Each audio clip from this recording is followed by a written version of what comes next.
Hello everyone, welcome to computer science ji class.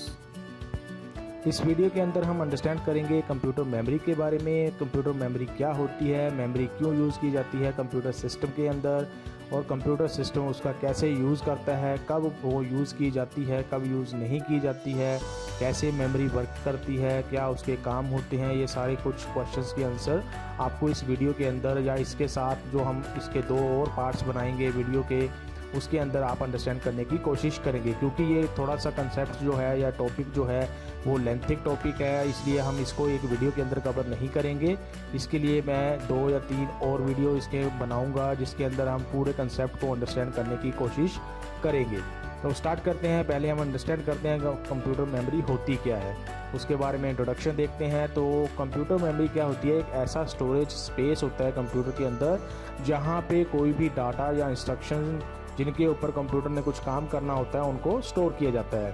तो मतलब कहने का ये है कि अगर सपोज करो आपके कंप्यूटर ने कुछ सी चीज़ के ऊपर काम करना है जो आपने उसको काम दिया है, तो उस काम को करने के लिए जो भी डाटा कंप्यूटर को चाहिए होता है या जो भी इंस्ट्रक्शंस उसको चाहिए होती हैं वो मेमोरी के अंदर स्टोर कर लेता है, ताकि उस मेमोरी के अंदर स्टोर किए हुए डाटा को वो यूज़ करके अपना काम करता रहे।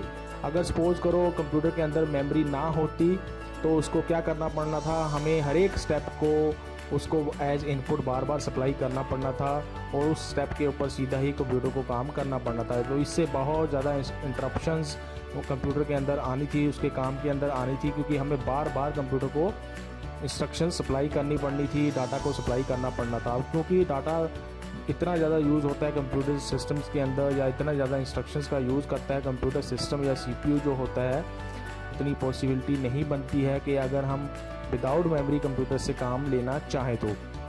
क्योंकि एक बार अगर हमने कंप्यूटर को कुछ डाटा सप्लाई कर दिया या इंस्ट्रक्शन सप्लाई कर दी, फिर वो मेमोरी के अंदर रहती हैं और कंप्यूटर उसके ऊपर काम करता रहता है अपने हिसाब से। जितनी बार उसको ज़रूरत पड़ेगी वो मेमोरी से उठा के उस डाटा को एक्सेस कर सकता है, उस इंस्ट्रक्शंस को एक्सेस कर सकता है। इसके साथ साथ कंप्यूटर ने जो इंटरमीडिएट रिजल्ट्स जो वो जनरेट करता है उनको भी कंप्यूटर की मेमोरी के अंदर स्टोर करना होता है। इसीलिए ये पॉसिबिलिटी को हम नहीं मान सकते कि विदाउट मेमोरी कंप्यूटर जो है वो काम कर सके। इसीलिए कंप्यूटर मेमोरी का जो है वो कंप्यूटर सिस्टम के अंदर बहुत ज़्यादा उपयोग होता है, बहुत ज़्यादा उसकी इम्पोर्टेंस होती है। अगर हम आगे चलें तो हम जो मेमोरी होती है उसको बोल सकते हैं कि वो एक तरह से ह्यूमन ब्रेन की तरह है। जैसे कि हमारे दिमाग के अंदर हम अपनी मेमोरी को स्टोर करके रखते हैं उसके अंदर कई सारे ऐसे सेल्स बने होते हैं जिनके अंदर जो भी हम याद रखते हैं वो सारा चीज़ स्टोर रहती है। ऐसे ही जो कंप्यूटर की मेमोरी होती है वो भी, उसके अंदर भी कई सारे सेल्स होते हैं जिनके अंदर पूरा डाटा स्टोर रहता है। जब भी हमें ज़रूरत पड़ती है हम उस मेमोरी के अंदर उस डाटा को स्टोर कर सकते हैं। जब भी हमने उसको यूज़ करना होता है तो उसको यूज़ कर सकते हैं उस मेमोरी से उठा के। तो ऐसे कंप्यूटर मेमोरी जो है वो भी हम उसको कंपेयर कर सकते हैं ह्यूमन ब्रेन की तरह। आगे अगर चलें तो ये तो आपको अंडरस्टूड हो गया होगा कि जो डाटा होता है या इंस्ट्रक्शंस होती हैं उनको हम मेमोरी के अंदर स्टोर करने के लिए यूज़ करते हैं। ये डाटा हम एज इनपुट भी दे सकते हैं या फिर कंप्यूटर खुद कुछ रिजल्ट्स को जनरेट करके उनको भी मेमोरी के अंदर स्टोर कर सकता है, या प्रोसेसिंग करने के बाद उसको डाटा को स्टोर कर सकता है कंप्यूटर मेमोरी के अंदर। जो मेमोरी होती है उसको छोटे छोटे सेल्स के अंदर डिवाइड किया जाता है। जैसे मैंने आपको अभी बताया कि सेल्स के अंदर उनको मेमोरी को डिवाइड किया जाता है, उन सेल्स के अंदर ही डाटा को स्टोर किया जाता है। जो भी डाटा हम स्टोर करते हैं वो उन छोटे छोटे सेल्स के अंदर स्टोर किया जाता है। आगे अगर चले हम तो जो भी ये सेल्स होते हैं जिनको हमने बोला है कि मेमोरी के अंदर छोटे छोटे सेल्स बने होते हैं जिनके अंदर डाटा स्टोर होता है, हर एक सेल का एक यूनिक एड्रेस होता है। उस एड्रेस के हिसाब से ही कंप्यूटर को पता चलता है कि किस एड्रेस के अंदर क्या चीज़ स्टोर करके रखनी है या उसको स्टोर करके रखा हुआ है और कैसे उसको एक्सेस करना है। अगर हर एक सेल का एड्रेस ना होता तो कंप्यूटर को ये पता ना चलता कि कहाँ पे डाटा स्टोर किया गया है और उसको कैसे एक्सेस करना है। तो एड्रेस के हिसाब से ही कंप्यूटर सिस्टम जो है या सीपीयू जो है वो कंप्यूटर मेमोरी के अंदर जो भी डाटा स्टोर किया गया है उसको एक्सेस करता है। अगर आगे चलें तो जो कंप्यूटर की मेमोरी होती है वो 2 टाइप की हो सकती है, या तो टेम्परेरी हो सकती है या फिर परमानेंट हो सकती है। टेम्परेरी मेमोरी कहने का मतलब ये है कि उसमें तब तक डाटा स्टोर रहेगा जब तक आपका कंप्यूटर सिस्टम काम कर रहा है या आपने उसको चला के रखा हुआ है। जैसे कंप्यूटर सिस्टम आप बंद करोगे तो जो भी उस मेमोरी के अंदर डाटा स्टोर होगा वो डिलीट हो जाता है। परमानेंट मेमोरी ऐसी मेमोरी होती है जिसके अंदर डाटा तब तक बना रहता है, या तो हम जब तक उसको डिलीट नहीं करते हैं, या फिर उसमें कोई ख़राबी आने की वजह से, या फिर वो डिवाइस ख़राब होने की वजह से, या वो मेमोरी ख़राब होने की वजह से उसमें से डाटा डिलीट हो जाए या करप्ट हो जाए। तो परमानेंट मेमोरी एक ऐसी मेमोरी हो गई जिसके अंदर डाटा बना रहता है, जब भी कंप्यूटर को बंद करते हैं हम उसके बाद भी उसके अंदर डाटा स्टोर्ड रहता है और उसको हम एक्सेस कर सकते हैं जब दोबारा से हम कंप्यूटर को चलाते हैं। तो टेम्परेरी मेमोरी और परमानेंट टाइप की मेमोरीज जो है वो कंप्यूटर सिस्टम के अंदर होती हैं। अब अगर हम बोलें तो जब भी कंप्यूटर को हम स्टार्ट करते हैं तो या फिर उसको ओपन करते हैं कोई सॉफ्टवेयर कंप्यूटर के अंदर, या फिर कोई काम देते हैं हम कंप्यूटर को करने के लिए, तो मेमोरी का यूज़ हमेशा होता है।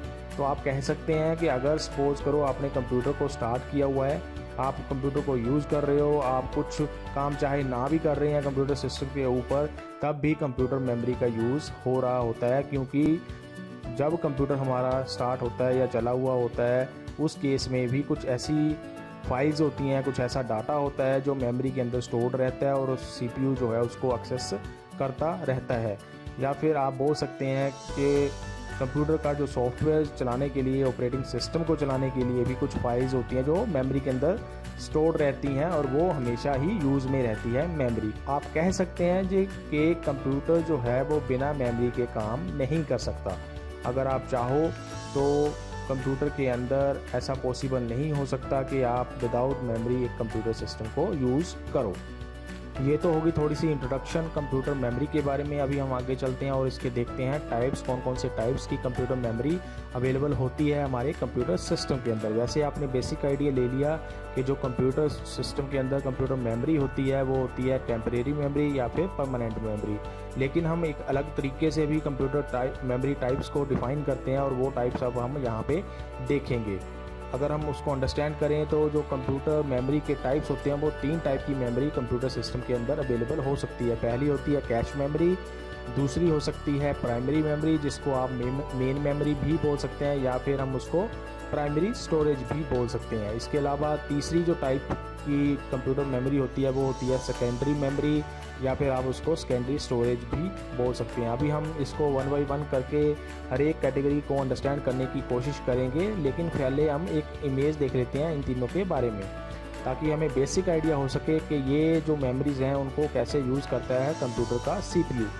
आप इस इमेज में देख सकते हैं कि एक लेफ़्ट साइड में सीपीयू बना हुआ है, उसके साथ बनी हुई है कैश मेमोरी, और उसके बाद बनी हुई है प्राइमरी मेमोरी, और उसके बाद बनी हुई है सेकेंडरी मेमोरी। अब ये 3 मेमोरीज़ की ज़रूरत क्यों पड़ी कंप्यूटर सिस्टम्स को, उसके बारे में थोड़ा सा हम आइडिया ले लेते हैं। जो कैश मेमोरी होती है वो फास्टेस्ट मेमोरी होती है कंप्यूटर सिस्टम के अंदर। किसी भी कंप्यूटर सिस्टम की अगर बात करो तो जो कैश मेमोरी होती है वो फास्टेस्ट मेमोरी होती है। सबसे तेज़ जो अगर मेमोरी की बात करें तो वो कैश मेमोरी होती है। सीपीयू जो है जो इस मेमोरी को बहुत ज़्यादा यूज़ करता है, और ये जो कैश मेमोरी होती है सीपीयू के बहुत ज़्यादा पास लगाई जाती है ताकि कंप्यूटर का जो सीपीयू है उसको कैश मेमोरी को एक्सेस करने में ज़्यादा टाइम वेस्ट ना करना पड़े और फास्ट तरीके से वो काम कर सके। जितना फास्ट सीपीयू है उससे मैचिंग करने के लिए ऐसी मेमोरी को बनाया गया है जिसको हम कैश मेमोरी बोल सकते हैं, ताकि सीपीयू के स्पीड के हिसाब से ये काम कर सके, उसके हिसाब से मैच करके ये कोई भी इंस्ट्रक्शंस जो है या डाटा जो है वो कंप्यूटर को सप्लाई कर सके। उसके अगली जो प्राइमरी मेमोरी है जिसको हम मेन मेमोरी भी बोल सकते हैं, वो थोड़ी सी वो भी फास्ट मेमोरी होती है, लेकिन वो कैश मेमोरी से थोड़ी सी स्लो होती है, और जो सेकेंडरी मेमोरी इसके आगे दिखाई हुई है उससे वो फास्टर होती है। सेकेंडरी मेमोरीज जो होती हैं वो स्लोएस्ट होती हैं। इन 3 मेमोरीज़ को अगर हम कंपेयर करें तो कैश मेमोरी सबसे फास्ट हो गई, उसके बाद अगर हम बात करें तो प्राइमरी मेमोरी उससे थोड़ी सी कम फास्ट हो गई, और जो सेकेंडरी मेमोरीज होती हैं वो स्लोएस्ट होती हैं इन 3 मेमोरीज़ के अंदर। तो जो सीपीयू होता है वो कैश मेमोरी को डायरेक्टली एक्सेस कर सकता है या फिर प्राइमरी मेमोरी को डायरेक्टली एक्सेस करता है। वो सेकेंडरी मेमोरी को कंप्यूटर का सीपीयू डायरेक्टली एक्सेस नहीं करता है, जैसे कि आप फिगर में देख सकते हैं। अगर सपोज़ करो सेकेंडरी मेमोरी से कुछ डाटा उठा के कंप्यूटर का सीपीयू देखना चाहता है या उसको यूज़ करना चाहता है, तो पहले वो डाटा प्राइमरी मेमोरी के अंदर लोड होता है। अगर वो डाटा बहुत ज़्यादा यूज़ होना है CPU के द्वारा तो उसको कैश मेमोरी के अंदर लोड कर लिया जाता है कंप्यूटर सिस्टम के द्वारा। लेकिन जो कैश मेमोरी होती है वो इतनी ज़्यादा कैपेसिटी के अंदर हम उसको यूज़ नहीं कर सकते हैं, क्योंकि इसकी लिमिटेड कैपेसिटी होती है। लिमिटेड डाटा ही इसके अंदर हम स्टोर कर सकते हैं, या CPU का कंप्यूटर का CPU स्टोर कर सकता है। जो प्राइमरी मेमोरी होती है उसकी कैपेसिटी थोड़ी सी ज़्यादा हो सकती है कैश मेमोरी से हमारे कंप्यूटर सिस्टम के अंदर, और उसके अंदर जो डाटा वो ही स्टोर होता है, जो प्रोग्राम या जो सॉफ्टवेयर हमने चला के रखे हुए हैं उसके रिलेटेड जो फाइल्स होंगी वो प्राइमरी मेमोरी के अंदर स्टोर रहती हैं। तो ये एक बेसिक आइडिया है जो 3 टाइप की मेमोरी आप कंप्यूटर सिस्टम के अंदर देखेंगे या पढ़ेंगे या सुनेंगे। आगे चलते हैं हम, अब इन हर एक मेमोरी टाइप को हम एक एक करके अंडरस्टैंड करने की कोशिश करेंगे कि क्या उनके अंदर होता है, क्या उनकी वर्किंग होती है। तो हम आगे स्टार्ट करते हैं। पहली जैसे हमने पढ़ी कि कैश मेमोरी होती है जो फास्टेस्ट मेमोरी है, तो इसके बारे में थोड़ी सी इंट्रोडक्शन पहले हम देख लेते हैं।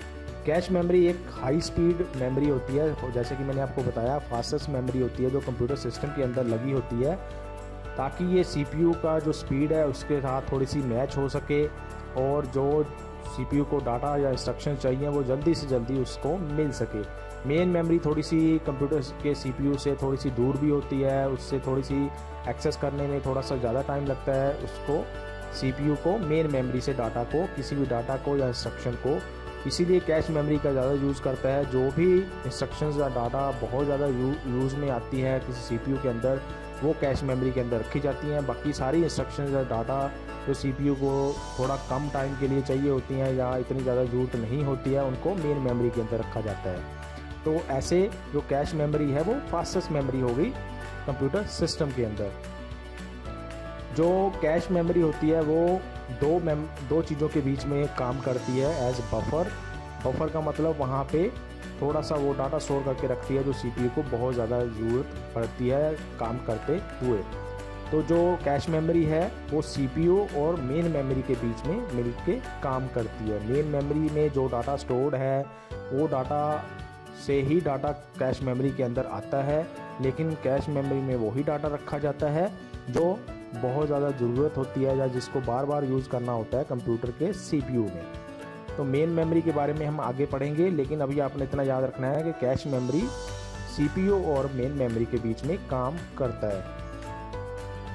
अगर हम बात करें कैश मेमोरी की कैपेसिटी की, जैसे कि मैंने आपको बताया कि कैश मेमोरी जो है उसकी कैपेसिटी बहुत कम होती है, बहुत कम मात्रा के अंदर वो डाटा को स्टोर कर सकता है। अगर हम उसको बाकी दोनों टाइप के मेमोरीज़ के साथ कंपेयर करें तो उसके साथ साथ जो भी डाटा कैश मेमोरी के अंदर स्टोर होता है, जैसे ही आपका कंप्यूटर सिस्टम बंद होगा, चाहे किसी भी तरीके से बंद होगा, वो कैश मेमोरी में जो भी डाटा स्टोर होता है वो ख़त्म हो जाता है या फिर डिस्ट्रॉय हो जाता है, उसके अंदर कुछ नहीं बचता है और वो ब्लैंक हो जाती है। अगर हम आगे चलें तो जैसे कि आपको बताया कि कैश मेमोरी के अंदर वही डाटा स्टोर रहता है जो मोस्ट फ्रिक्वेंटली CPU के द्वारा यूज़ किया जाता है। सबसे ज़्यादा यूज़ होने वाला जो डाटा है या इंस्ट्रक्शंस हैं उनको ही कैश मेमोरी के अंदर रखा जाता है, क्योंकि कैश मेमोरी की कैपेसिटी लिमिटेड होती है, तो सारे के सारा डाटा इसके अंदर नहीं रखा जा सकता। इसीलिए क्या यहाँ पे लिखा हुआ है कि मोस्ट फ्रिक्वेंटली यूज जो डाटा है या इंस्ट्रक्शंस हैं उन्हीं को कैश मेमोरी के अंदर रखा जाता है। अभी हम देखते हैं इसकी एडवांटेजेस। पहली एडवांटेज कि कैश मेमोरी फास्टेस्ट मेमोरी है और मेन मेमोरी से ये फास्टर है। मेन मेमोरी थोड़ी स्लोअर है, इससे थोड़ा स्लो काम करती है कैश मेमोरी से। दूसरा कि लेस एक्सेस टाइम को ये कंज्यूम करता है, क्योंकि जो मेन मेमोरी से ये फास्टर होती है तो ऑब्वियस है जो मेमोरी फास्टेस्ट होगी तो उसका एक्सेस टाइम कम होगा। एक्सेस टाइम क्या होता है, सपोज करो किसी मेमोरी के अंदर कोई डाटा स्टोर्ड है तो CPU को उस डाटा को एक्सेस करने में या यूज़ करने में जितना टाइम लगता है उसको बोलते हैं एक्सेस टाइम। कितना टाइम लग रहा है कोई भी डाटा CPU को एक्सेस करने में मेमोरी से। तो कैश मेमोरी का जो एक्सेस टाइम होता है वो कम होता है क्योंकि वो फास्टर होती है। डिसएडवांटेजेस, कैश मेमोरी जो है उसकी लिमिटेड कैपेसिटी होती है, जैसे कि आपको बताया। दूसरा कि ये एक एक्सपेंसिव मेमोरी है। अगर आपने बहुत ज़्यादा क्वालिटी की या बहुत ज़्यादा कैपेसिटी की मेमोरी को, कैश मेमोरी को लगाना है कंप्यूटर सिस्टम के अंदर, तो उसके हिसाब से आपके कंप्यूटर सिस्टम का कॉस्ट भी बहुत ज़्यादा बढ़ेगा।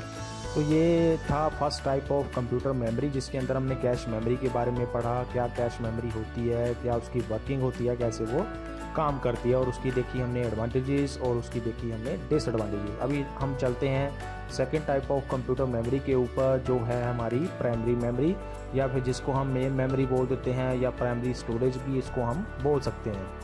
प्राइमरी मेमोरी क्या होती है, इसका काम भी कुछ कैश मेमोरी की तरह ही होता है। जैसे कि आप यहाँ पे देख सकते हैं कि कैश प्राइमरी मेमोरी जो होती है वो भी डाटा और उन इंस्ट्रक्शंस को स्टोर करके रखता है जिसके ऊपर कंप्यूटर करंटली काम कर रहा होता है। अगर हम डिफरेंस की बात करें प्राइमरी मेमोरी और कैश मेमोरी के बीच में, तो उसके लिए हम एक एग्जांपल पहले ले लेते हैं। सपोज करो आपने कोई सॉफ्टवेयर चलाया, उस सॉफ्टवेयर को चलाने के लिए जितनी भी फाइल्स या डाटा या इंस्ट्रक्शंस होती हैं वो सारी की सारी प्राइमरी मेमोरी के अंदर लोड हो जाती हैं, स्टोर हो जाती हैं। उन फाइल्स या डाटा या इंस्ट्रक्शंस के बीच में से भी जो फाइल्स, डाटा या इंस्ट्रक्शंस कंप्यूटर के सीपीयू को बहुत ज़्यादा यूज़ करने के लिए चाहिए होती हैं, उनको स्टोर किया जाता है कैश मेमोरी के अंदर कंप्यूटर सिस्टम के द्वारा।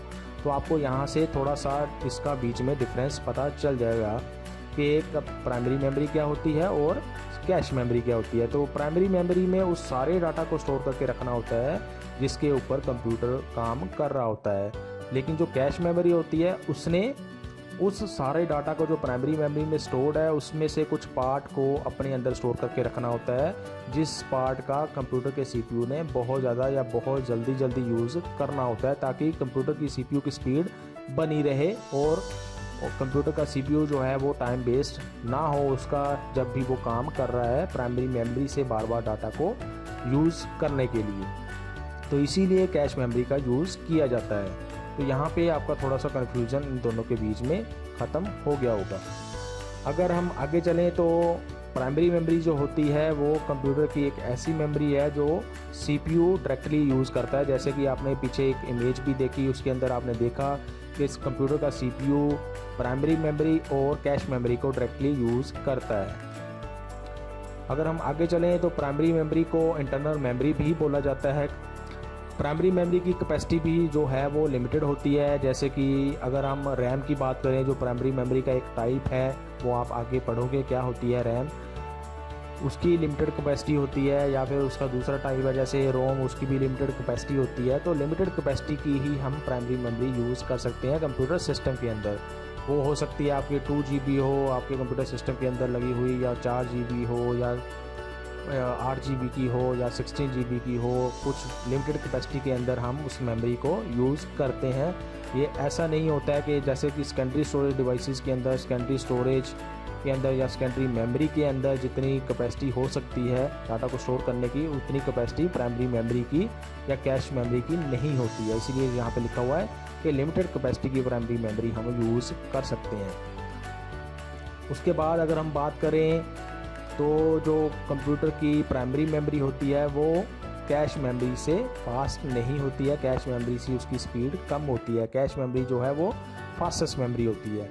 अगर हम प्राइमरी मेमोरी को कंपेयर करें सेकेंडरी मेमोरी के साथ, तो सेकेंडरी मेमोरी जो है वो थोड़ी स्लो होती है प्राइमरी मेमोरी से।